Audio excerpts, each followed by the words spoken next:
એની અંદર એક રિસ્પોન્સિબિલિટી કીધી, એક ફ્રીડમ કીધું, એક રિસ્પોન્સિબિલિટી કીધી, એક ફ્રીડમ કીધું, અને એક ઇન્ટેલિજન્સ એજ્યુકેશનનો મૂળ હેતુ ઇન્ટેલિજન્સ હોય ને એ પડેલી હોય. ઇન્ટેલિજન્ટ છે ને એ બહારથી આવે. આપણે છે ને બુદ્ધિશાળી માણસ છે, તો બુદ્ધિશાળીનો અર્થ એમ છે કે એણે કેટલી બધી મોટી ઇન્ફોર્મેશન ભેગી કરેલી છે, એ ઇન્ટેલિજન્ટ કહેવાય. ઇન્ટેલિજન્સ કેવું છે કે અહીંયા આપણે બોર કરતા જાય તો નીચે કેમ પાણી તો છે જ, અને બોર કરતા કરતા કેમ પાણીનો સ્ત્રોત મળે, એમ આ ઇન્ક્વાયરી કરતા કરતા ઇન્ટેલિજન્સ કેવી વસ્તુ છે, ઇન્ટેલિજન્સ તો પડેલી જ છે, પણ ઇન્ટેલિજન્સને તમે ઇન્ક્વાયર કરવાની તક નથી આપતા, એટલે અંદરના મૂળ સ્ત્રોત લગીને જાતું નથી. અંદરના મૂળ સ્ત્રોત એટલે તમે શું કરો છો કે એની અંદર જે ઇન્ટેલિજન્સ પડી છે એને ઇન્ક્વાયરી દ્વારા બહાર કાઢો છો. તમે કોઈ સૂચના નથી આપતા, તમે ખાલી એને પ્રશ્ન કરો છો કે આ શું, આ શું, આ શું, આ શું. તમારે જવાબ દેવાનો નથી. એ જે રીતે જવાબ દઈ શકે, એટલે એ શું થાય, એના જ્ઞાતના હવે એની આગળ કોઈ જ્ઞાત ન રહીએ તો એ જે જ્યાંથી કહેશે ને એ ઇન્ટેલિજન્સ કહેવાય. એટલે આ ઇન્ટેલિજન્સને ઓપન કરવાનું એજ્યુકેશનનું પહેલી જે વસ્તુ છે આ ઇન્ટેલિજન્સ છે. એટલે તમારી અંદર આ જ્ઞાન પડેલું છે, ફક્ત આપણે આ જ્ઞાનને એટલા માટે નથી લઈ શકતા કે આપણને ઇમિટેશન, આપણે નાનપણમાં હતા એટલે ઇમિટેશન કર્યું, વડીલ લોકોએ આપણને જુદા જુદા પ્રકારના આ સાચું આ ખોટું એવા ડેટાઓ આપી દીધા, એટલે આપણી ઇન્ટેલિજન્સ છે એ નીચે દબાઈ ગયેલી. આ ખાલી ઇમિટેશન દ્વારા કે બીજાની ઇન્ફોર્મેશન દ્વારા આપણી ઇન્ટેલિજન્સ અંદર દબાઈ ગઈ. આ ઇન્ટેલિજન્સને બહાર કાઢવાની જે પ્રક્રિયા છે ને એ એજ્યુકેશન છે, એક સેન્સ. બીજા સેન્સમાં એજ્યુકેશન એટલે આપણી અંદર માનો કે આ બધી બહારની બધી વસ્તુ છે. આજે તમે એમ સમજો કે આ શસ્ત્રની દોટ કેટલી છે, આખા વિશ્વની અંદર શસ્ત્રની દોટ કેટલી છે. શસ્ત્ર શું કામ ભેગા કરવા છે? સુરક્ષાને ના, મારે સુપિરિયર થવું છે, મારે સુપિરિયર થવા માટેનું આ કરે છે ને. હવે આ સુપિરિયરિટી શું કરશે? આખા વિશ્વને નાશ કરી નાખશે. તો આ વિશ્વને નાશ કરવા વાળી જે મેન્ટાલિટી છે એનો અંત કરવો, આ જે ડ્યુઆલિટી છે એનો અંત કરવો, એ એજ્યુકેશન છે. આપણી અંદર નિર્ભયતા પેદા, ગમે એ સિચ્યુએશન આવી પણ એ સિચ્યુએશન, હા, એટલે એક શબ્દ રિસ્પોન્સ છે અને એક રિએક્શન છે. એટલે એજ્યુકેશન છે એ રિસ્પોન્સ પેદા કરે. રિસ્પોન્સ એટલે રિસ્પોન્સ અને રિએક્શનની વચ્ચેનો ડિફરન્સ તમને ખબર જ હશે. હા, એટલે રિસ્પોન્સ એટલે પરિસ્થિતિને અનુકૂળ એટલે જોવે વ્યવસ્થિત, અને પછી જે વ્યવસ્થિત જવાબ, ઓલું સીધું રિએક્શન, સીધું કઈ. પણ એ શક્ય છે. એટલે માનો કે આ તમે વ્યાખ્યા આપી, પણ દાખલા તરીકે અત્યારની પરિસ્થિતિ છે અને પરિસ્થિતિને યોગ્ય તમે પ્રત્યુત્તર આપી શકો છો. એટલે એક પાણીમાં મેં કાંકરો નાખ્યો એટલે શું થાય? વમળ. એક મારા ચિત્તતંત્રની અંદર મારું અપમાન થયું, મને નુકસાન ગયું, એટલે અંદર વમળ પેદા થયા. આ રિએક્શન એ કોને અડે છે? એ અડે છે કોને? આ જે પરિસ્થિતિ છે કોને અડે છે? ડેટાને અડે છે. અને ડેટા એ આપેલા મૂલ્યાંકનો છે. ડેટા બહારથી આવેલા, સમાજે આપેલા મૂલ્યાંકનો, ધર્મે આપેલા, કુટુંબે આપેલા. એટલે આ જેવું એક પરિસ્થિતિ આવે છે એટલે ડેટાની અંદર જાય છે, ત્યાં વમળો પેદા થવાનું ચાલુ થાય છે. એટલે ત્યાં આ જે ડેટા છે એની આગળ જોવાની શક્તિ નથી, જોવાની કોઈ શક્તિ નથી. એટલે આ થયું રિએક્શન. હવે રિસ્પોન્સ એટલે રિસ્પોન્સ, તમે અરીસો છે અને અરીસાની સામે ઉભા રહ્યો તો અરીસો તમે જેવા છો એવા જ બતાવે કે તમે ન હોય એવું જ બતાવે? તો રિસ્પોન્સ એવી પ્રક્રિયા છે કે અત્યારે હું જેવો, દાખલા તરીકે અત્યારે પરિસ્થિતિ જે છે તો પરિસ્થિતિ જેવી છે એવી બતાવે, એ રિસ્પોન્સ છે. હવે રિસ્પોન્સ ક્યાંથી આવે? હવે જો તમે ડેટા હારે જોડાયેલા હો તો રિએક્શન જ આવે. તો તમારી અંદરના એમ્પ્ટીનેસ હારે તમે જોડાયેલા હો, અને એમ્પ્ટીનેસ પોતે જ્યારે જોવાની પ્રક્રિયા કરે ને ત્યારે તમારી અંદરથી એટલે ઓબ્જેક્ટિવલી તમે જોઈ શકો. અત્યારે આપણી આગળ તાકાત નથી કે આપણે ઓબ્જેક્ટિવલી જોઈ શકીએ.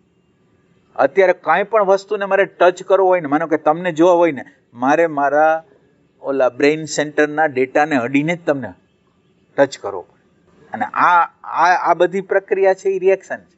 પણ રિસ્પોન્સ છે એ મારી એમ્પ્ટીનેસમાંથી મારા એમ્પ્ટીનેસમાંથી. એમ્પ્ટીનેસ એટલે આપણે હમણાં ઇન્ટેલિજન્સની વાત કરી ને, ઇન્ટેલિજન્સ શું કરે છે? ખોદે છે. તમને પ્રશ્ન દ્વારા, તમને અત્યારે હું પ્રશ્ન કરું છું અને તમારી આગળ પ્રશ્ન ખતમ થઈ જાય છે, અને જ્યારે પ્રશ્ન ખતમ થઈ જાય છે ને ત્યારે જ તમારી અંદર સાચા જવાબની શક્યતા થઈ જાય. હવે તમે એક જગ્યાએ આવી ગયા, એક એવી જગ્યાએ આવી ગયા કે ત્યાં જવાબ નથી. હવે શું થાય? રાઈટ એજ્યુકેશન શું કરે છે? આ જે જવાબ નથી ને, હવે જવાબ તમને શું કામ ન આવ્યો? જવાબ શું કામ ન આવ્યો? તમે ડેટા એનો નહોતો તો જવાબ ન આવ્યો. તો હવે તો આ ડેટાને ક્યાં, આ પ્રશ્નને પહોંચાડવો છે ક્યાં? આ પ્રશ્ન છે એ ડેટામાંથી નથી આવવાનો, તો આ પ્રશ્ન પહોંચાડવો ક્યાં? એટલે દાખલા તરીકે રાઈટ મિનિસ્ટર હોય ને, રાઈટ મિનિસ્ટર આગળ આપણે કોઈ યોગ્ય વસ્તુની રજૂઆત કરી તો કેમ એનું કામ કરી દઈએ. તો અત્યારે આ જે રિસ્પોન્સ છે એ આવશે ક્યાંથી? માનો કે મારો પ્રશ્નનો જવાબ આવવાનો ક્યાંથી?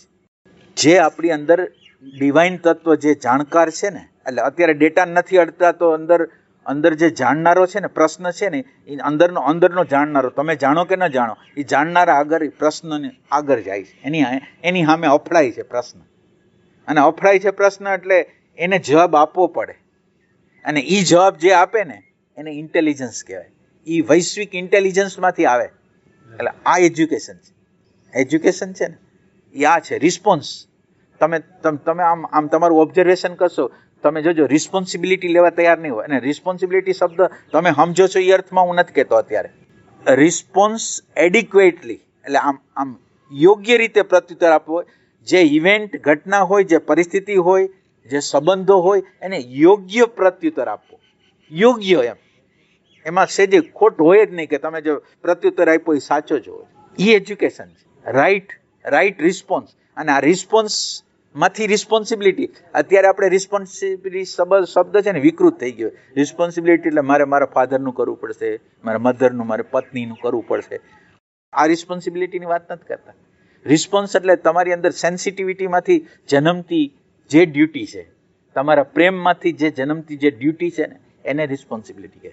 આ લાદેલી વસ્તુ છે કે પત્નીને, બાળકોને રાખવા પડશે એટલે મારે રાખવા છે, એવું નહીં. એ સંદર્ભથી આપણી અંદર માનો કે આને ભોગવનાર કોણ છે? આપણે જ છીએ. હવે આ ભોગવનાર છે એ નિરંતર રીતે કોન્ફ્લિક્ટમાં જ છે. એ જેવો બહાર નીકળે છે ને, કોઈ વ્યક્તિ સાથેના સંપર્કમાં આવે છે ને, એટલે એનો ઈગો હર્ટ ન થાય ને એના માટે નિરંતર સાવધાન.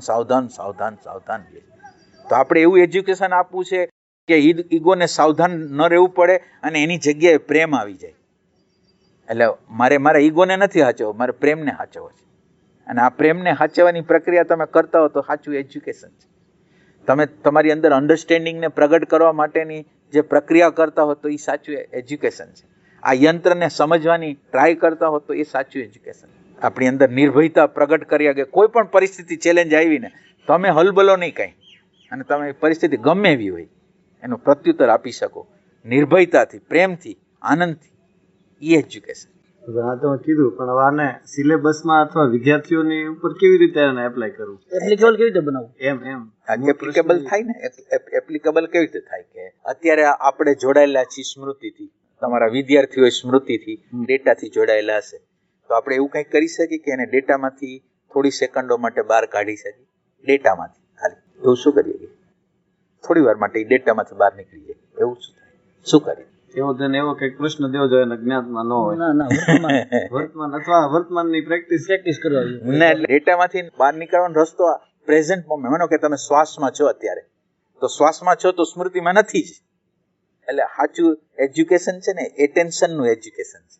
આ એટેન્શન છે ને એ એટેન્શનને યોગ્ય રીતે એટેન્શનનો જે ઉપયોગ કરો છે ને એ રાઈટ એજ્યુકેશન. એટલે આપણે આ એટેન્શનનું શિક્ષણ જ નથી આપતા. અને તમે એટેન્શનની વેલ્યુ તમે સમજો, તમે જે બાબતમાં તમારું એટેન્શન આપશો ને એ બાબતના રહસ્યો તમારી સામે પ્રગટ થવાના જ છે. એટેન્શનનો એવો સિદ્ધાંત છે કે તમે જે બાબતમાં, માનો કે ડોક્ટરી લાઈનમાં નાખ્યું, એન્જિનિયરિંગ લાઈનમાં નાખ્યું, ગમે તે કોમ્પ્યુટર લાઈનમાં નાખ્યું, તમારું એટેન્શન આપતા જાવશો તો તમારી અંદર એનું જ્ઞાન પ્રગટ થાય છે કે નથી? હવે આપણે આ એટેન્શન સ્વયં માટે વાપરવું છે. એજ્યુકેશન છે એ મારી સાયકોલોજીને જાણવા માટે વાપરવાનું છે. એટલે હવે એટેન્શનનો તમે માનો કે તમે 3 સેકન્ડને માટે છોકરાને તમે એટેન્શન અપાવી શકો અંદરની બાજુએ, તો ડેટામાંથી તમે એટલી વાર માટે બહાર કાઢી. અને આવું એજ્યુકેશન તમે આપો એટલે આ પ્રકાશ વધતો જાય એટલે એને જે થઈ રહ્યું છે ને અંદર વિચાર આવી રહ્યો છે, અહંકાર આવી રહ્યો છે, ભાવ આવી રહ્યો છે, ક્રોધ આવી રહ્યો છે, તો એના વિશેનું જ્ઞાન મળતું જાય આ એજ્યુકેશન. મારી અંદર અત્યારે ક્રોધ આવે છે, અત્યારે હું બફર બનાવું છું, અત્યારે હું લાઈંગ કરું છું, તો આ એજ્યુકેશન આ છે. તો એ એજ્યુકેશન એને રિફાઇન કરશે, એને સંઘર્ષમાંથી બહાર કાઢશે. આંતર સંઘર્ષો છે ને, બીજા મારી સાથે સંમત નથી, મારો પ્રશ્ન તો એ છે કે બીજા મારી યારે સંમત નથી થતા અને મને એની યારે તો લડાઈ થાય છે. હું આમ કહું છું ને તમે આમ કહો છો. તો બીજું એજ્યુકેશન એવું છે કે ફ્લેક્સિબિલિટી, લર્નિંગ છે ને એ એજ્યુકેશનનો ભાગ છે. અને તમે તમારું બધાનું ઓબ્ઝર્વેશન કરજો, લર્નિંગ ખતમ થઈ ગયું. તમે જે અત્યારે જાણો છો ને, હવે તમે લર્નિંગ કરવાને સક્ષમ સાયકોલોજીકલ કહું છું. તમે કોઈ મેટર માટે તમે એજ્યુકેશન, પણ સાયકોલોજીકલ તમે જે અંદર નક્કી કરી લીધું છે ને એનાથી આગળ તમે લર્નિંગ નહીં કરો. તમને માનો કે હું તમને વાત કરું ને, તમને કોઈ પણ વાત અત્યારે હું કરું છું ને, એ તમે તમારા અંદરના સર્કલમાંથી લેશો. એટલે તમે એને ખબરના ખાતામાં નાખશો, નહીં ખબરના ખાતામાં નથી નાખતા. અને જ્યારે આ જે આપણે જેને કહીએ છીએ ને ઇન્ટેલિજન્સ, એ ઇન્ટેલિજન્સ પ્રગટ ક્યારે થશે કે હું જાણતો નથી, અને જાણતો નથી એના મૂળિયાની અંદર આ જે એમ્પ્ટીનેસ જે કહેવાય, પ્રજ્ઞા કહેવાય, પ્રેમનું તત્વ છે એની નીચે છે. એટલે લર્નિંગ તો આપણે અટકાવી દીધું છે.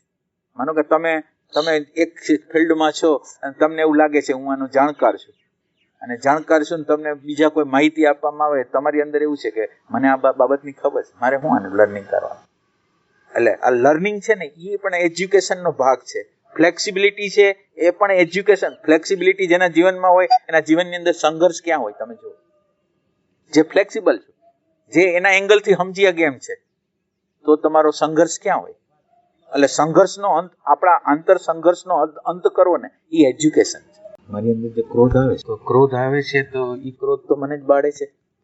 તો મારી અગર એવું એજ્યુકેશન હોય કે ક્રોધની સામે હું ઊભો રહી શકું, ક્રોધને હું સમજી શકું અને ક્રોધનો હું અંત કરી શકું, એ એજ્યુકેશન.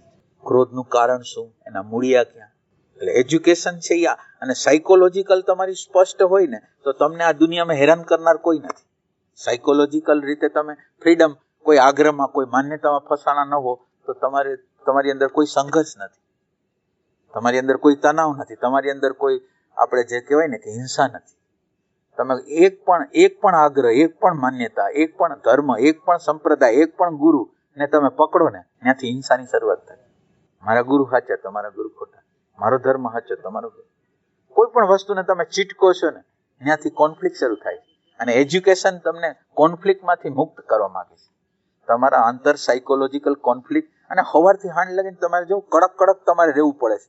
બીજા માન આપે તો આમ બહુ ખુશ થાય છે, બીજા અપમાન કરે છે તો નાખુશ થાય છે. તો આપણી બધી ચાવીઓ બીજા લોકો આગળ છે. અને આ એજ્યુકેશન તમને આ બીજા લોકો આગળ જે ચાવી છે એમાંથી છોડાવવા માંગે છે. તમારા સુખ અને દુઃખનું કારણ બીજા લોકો છે, પરિસ્થિતિ છે, ઘટનાઓ છે, તમારું સ્ટેટ નથી.